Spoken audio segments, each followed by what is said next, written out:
বাবা এখানে। নাদিয়া, আলাপ করিয়ে দিই,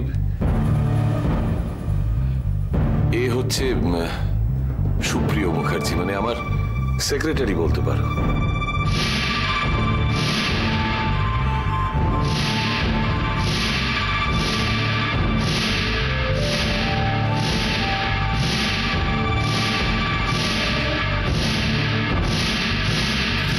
এসো সুপ্রিয়। নাদিয়া, আমি সামনের ইলেকশনে দাঁড়াচ্ছি। এ হচ্ছে সুপ্রিয়, আমার পার্টির ছেলে, মানে আমার সমস্ত কাজেও সাহায্য করে, মানে ও ছাড়া আমি একদম কানা। আর এ হচ্ছে নাদিয়া, আমার ভীষণ কাছের মানুষ। হ্যাঁ, তো বলো কি বলবে? স্যার, ওই কতগুলো কাগজ একটু সই করতে হবে স্যার। ওরে বাবা, এই তো কতগুলো কাগজ সই করলাম, আরো আর মাত্র কয়েকটা স্যার। আচ্ছা দাও। আমি আজকে উঠি স্যার। সে কি, এই তো এলে। সুপ্রিয়, আমার বোনটা এলো, একটু চাটা খাওয়াবে না? স্যার অবশ্যই, আমি এক্ষুনি ভেতরে গিয়ে খবর দিচ্ছি স্যার। আচ্ছা দাও দাও দাও, কি সই করা আছে দাও। সামান্য কয়টা আছে স্যার। দাও কলমটা দাও।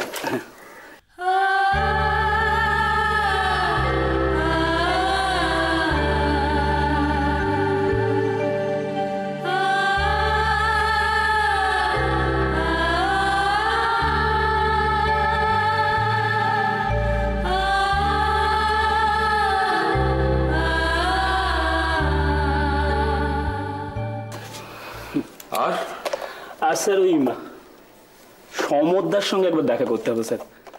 উনি ওই রাতের দিকটাই ফ্রি থাকেন, মানে ওই ইলেকশনের ক্যাম্পেনিংটা কিভাবে করব এই ব্যাপারে উনি একটু কথা বলতে চাইছেন।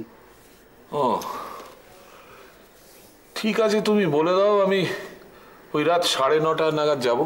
9:30? হ্যাঁ ঠিক আছে স্যার, ঠিক আছে। আচ্ছা, আজ আসি স্যার। এসো এসো এসো। আসি। হ্যাঁ বলো, বলো কি বলবে?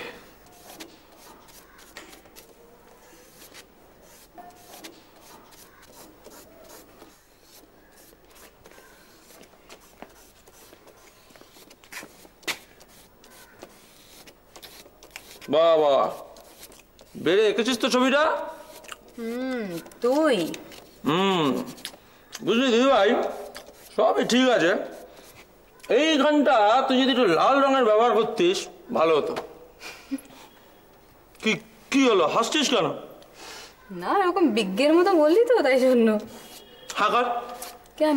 হাঁকার না হাঁকার। আরে কেন বললি? হাঁকার না হাঁকার না খানা খানা খানা হাঁকার না হাঁকার। বুঝলি দিদি ভাই, আমরা হচ্ছি সাধারণ দর্শক, তা আমাদের মতামতের একটা দাম নিবি না তুই?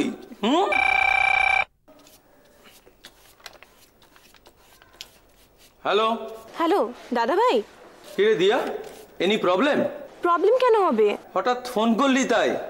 শোন না, কাজে ফোন করেছি, দিদিকে একটু দিতে পারবি? দে না তাড়াতাড়ি প্লিজ। আমায় বল। তুই দে না। আরে বলছি আমায় বল। শোন না দাদা, আজকে সানিয়া চিন্টুদের সাথে একটু মিউজিক নিয়ে গান প্র্যাকটিস করব, ফিরতে একটু দেরি হবে।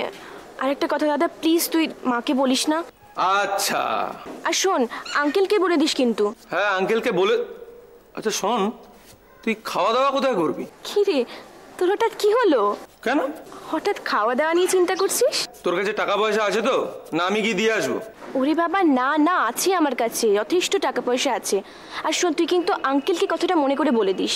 হ্যাঁ হ্যাঁ বলে দেবো, কিন্তু তুই দেরি করবি না, 6টার মধ্যে বাড়ি ঢুকে যাবি, ঠিক আছে? ওকে বাই দাদা। হ্যাঁ বাই বাই। কি বললো? কলেজের পর গানের রিহার্সালে যাবে, ফিরতে দেরি হবে, তাই তো? তুই তুই কি করে জানলি? আর যেন এটা মাকে না বলা হয়, তাই তো? হ্যাঁ, তবে আঙ্কেলকে বলতে বলেছে। শোন না দিদিভাই, বলছি আমারও না আজকে ফিরতে একটু দেরি হবে। তো আমি কি করব? ম্যানেজ করবি, আঙ্কেলকে বলবি। ও আচ্ছা, তার মানে তোরা দেরি করে ফিরবি আর আমি একা জবাব দিয়ে করবো, তাই তো? হ্যাঁ আমার লক্ষ্মী দিদিভাই, আমার সোনা দিদিভাই। কাজের সময় লক্ষ্মী দিতে ভাই, সোনা দিতে ভাই, আমি কিছু বুঝি না যেন। শোন না, তুই ব্যাপারটা একটু ম্যানেজ করে দিবি, আর আঙ্কেলকে আমার কথাটা একটু বলবি। আর শোন, দিয়ার কথাটা একটু বলবি। ভাইয়া, কেন করবো তোদের জন্য? তুই আমাদের দিদিভাই বলে, হ্যাঁ এই শোন, আমার আর সময় নেই, আমাকে বেরোতে হবে। তুই ব্যাপারটা একটু ম্যানেজ করে দিবি, দেখিস কোনো কেস যেন না হয়, ঠিক আছে? শোন না, টাটা। টাটা। আর শোন, এইখানটা একটু লাল রঙের ব্যবহারটা করিস, বুঝলি? টাটা। একটা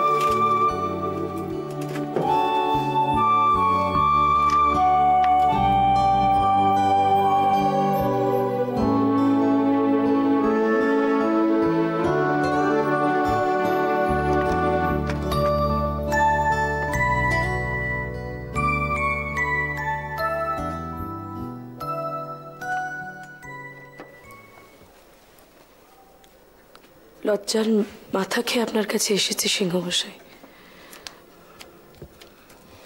ছোট বোন বড় দাদার কাছে এসেছে, তে লজ্জার কি নাদিয়া? তোকে তো আমি কতবার বলেছি যে এই মনোময় সিংহের দরজা তোর জন্য সারা জীবন খোলা থাকবে। বল। চাকরি। চাকরি? ভেবেছিলাম সেলাই করেই একটা পেট চালিয়ে নিতে পারবো। বাড়ি ভাড়া, টেলিফোন বিল কিছু কুলোতে পারছি না সিংহমশাই।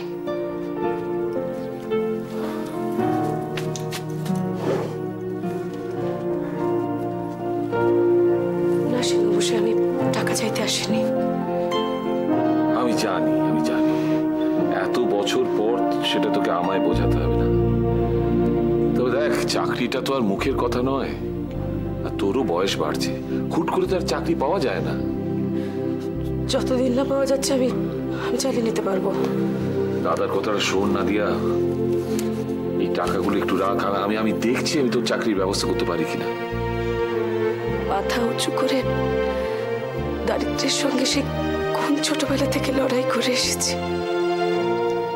এই টাকাটা দিয়ে আমার উঁচু মাথাটা নাই বা নিচু করলেন। তাই হোক।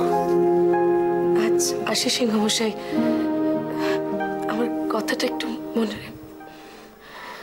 যাই, নাহলে আবার কবিতা এসে দেখবে বাড়ি বন্ধ। চলি। নাদিয়া,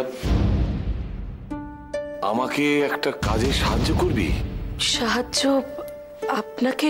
হ্যাঁ রে, তুই পারবি আমি জানি। কি সাহায্য? পেয়ে গেছি। সামনে ইলেকশন, এইবার আমি ইলেকশনে দাঁড়াবো। তো আরে ইলেকশন কি চারটিখানি কথা মা? প্রচুর কাজ থাকে, লোকের সঙ্গে কথা বলতে হয়, কখন সভা, কখন মিটিং, কখন মিছিল, এগুলো তো সব আগে থেকে ঠিকঠাক করতে হয়। সুপ্রিয় আছে, ও সব তোকে বলে দেবে, তুই ওর সঙ্গে কথা বলে তুই ওকে সাহায্য কর। আমি পারবো? কেন পারবি না? কিন্তু আমি যে কিছুই বুঝি না ইলেকশনের স্যার। এটাও কাজ, দুদিনে শিখে যাবি নাদিয়া। এটাই তোর কাজ। তুই চাকরি খুঁজছিলি না, এটাই তোর চাকরি।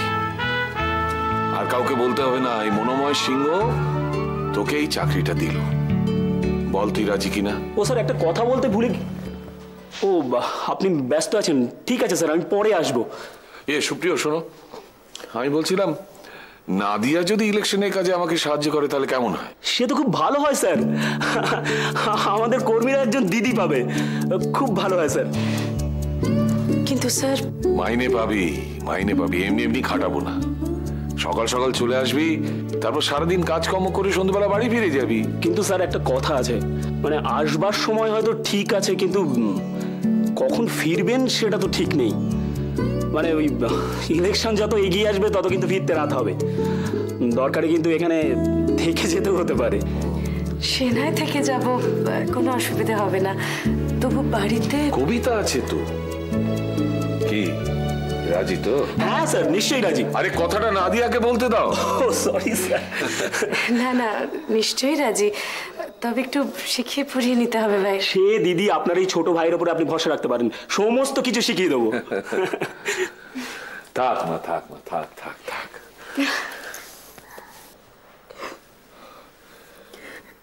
তুইও সবকিছু হারিয়ে একা, আমিও একা। চল না, দুই ভাই বোন মিলে একটা ভালো কিছু করি, যাতে তোর মতো অনেক অনেক নাদিয়া আশার আলো দেখতে পায়।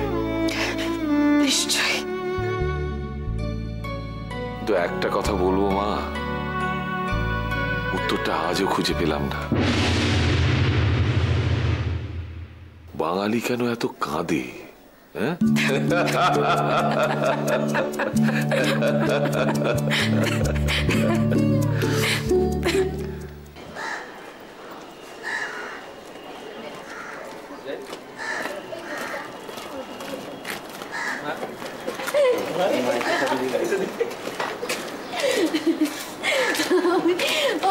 মাই গড, আমার মাথা ঘুরে গেছিল প্রায়।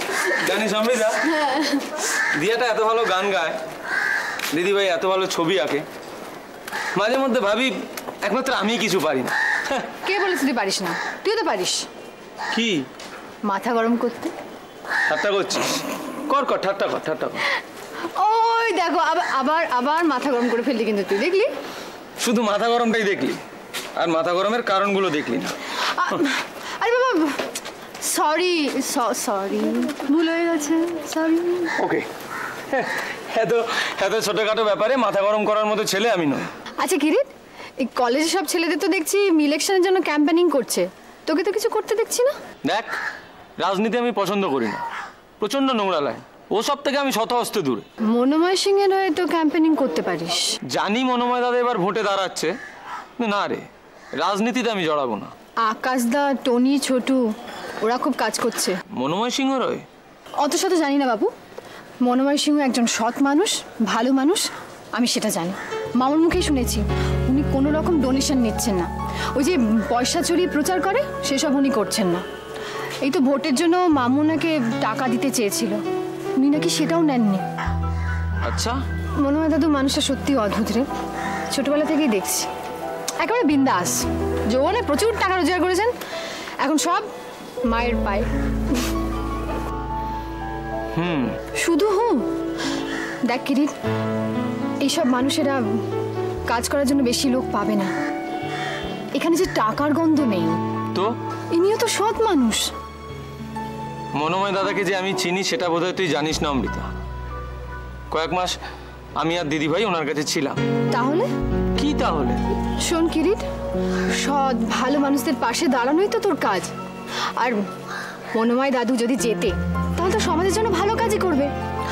তাহলে মনোময় দাদুর হয়ে কাজ করাটা সমাজ সেবামূলক কাজ।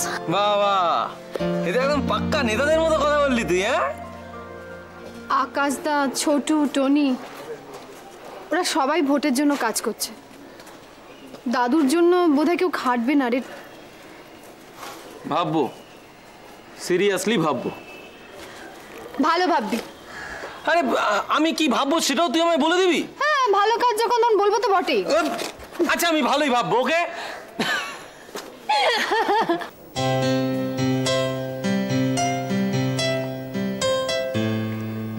Thank you সূর্যদা। থ্যাংক ইউ কিসের? সেদিন আঙ্কেলকে সরি বললে। শোনো, দোষ আমার হয়েছিল, সেটা স্বীকার করে নিতে তো কোনো লজ্জা নেই। একটা কথা জানবে উনি, স্পষ্ট কথায় কষ্ট নেই। Thank you. এত করে যখন ধন্যবাদ জানাচ্ছ তখন নিলাম। বলি, তোমার হাসি মুখের জন্য আমি সবকিছু করতে পারি, সবকিছু। সূর্যদা, এমন ভাবে বলো না। কেন? মানুষ তো, মনের মধ্যে একটা ঘুমন্ত পাখি আছে, সে যদি নীল আকাশের বুকে ডানা মেলে উঠতে শুরু করে, যদি স্বপ্ন দেখতে শুরু করে। স্বপ্ন না দেখলে তুমি কিসের শিল্পী হলে? স্বপ্ন ভাঙার ব্যথাটা যে ভয়ঙ্কর সূর্যদা। আমি যতই ছোট ছিলাম তবুও বুঝতাম, মালবিকা মাসিকে রেখে আঙ্কেলের সেই স্বপ্ন ভাঙা বড্ড ব্যথার গো, ভীষণ ভয়ঙ্কর। সেই আঙ্কেলে কিন্তু আন্টিকে নিয়ে নতুন ভাবে নতুন স্বপ্ন দেখেছিলেন। স্বপ্নটা দেখতেই হয় অলি, কিন্তু তোমার কিসের ভয় অলি? আমি তো তোমার পাশে আছি, সারা জীবন থাকবো। এত বড় কথা দিও না সূর্যদা। কেন? এ হতে পারে না। কি হতে পারে না অলি? সারা জীবন পাশে থাকার মানে জানো? জানি বলেই তো বলছি। অলি, আমি ভালোবাসি তোমাকে। বলো না সূর্যদা, বুকের ভেতরটা কিরকম জানি করে। স্বপ্ন দেখতে বলো না, পাশে থাকার প্রতিশ্রুতি দিও না আমাকে। কিন্তু কেন অলি? হুইল চেয়ারে বসা একটা মেয়েকে কেউ কোনোদিনও ভালোবাসতে পারে না সূর্যদা। আমি বাসি অলি। পাশে থাকতেও পারবে না, সবাই তা মানবেও না। কে সবাই? আমার বাবা মা? তাদের আমি দোষ দিই না, তারা মেনে নেবেন। এত জোর দিয়ে বলো না সূর্যদা। জোর তো আমার তুমি অলি। তুমি পাশে থাকলে আমি সব পারি। বলো তুমি আমার পাশে নেই? বলো তুমি আমায় ভালোবাসো না? বলো অলি।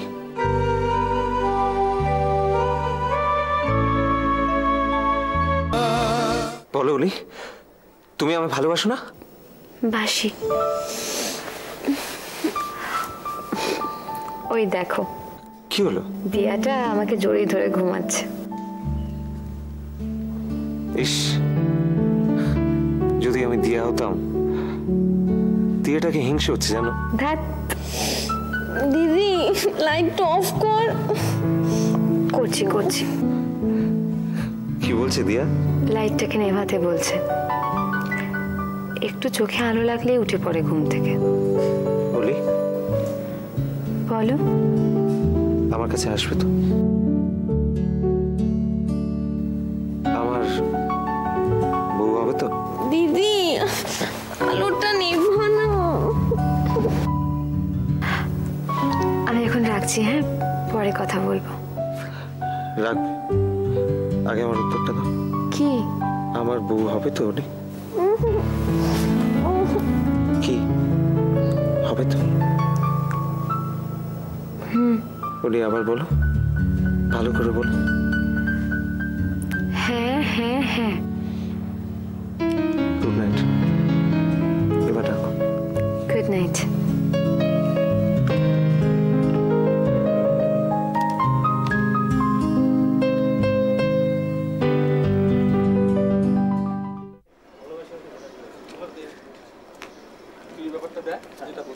মানিকদার ক্যান্টিনে একটু ঢুদি আছি।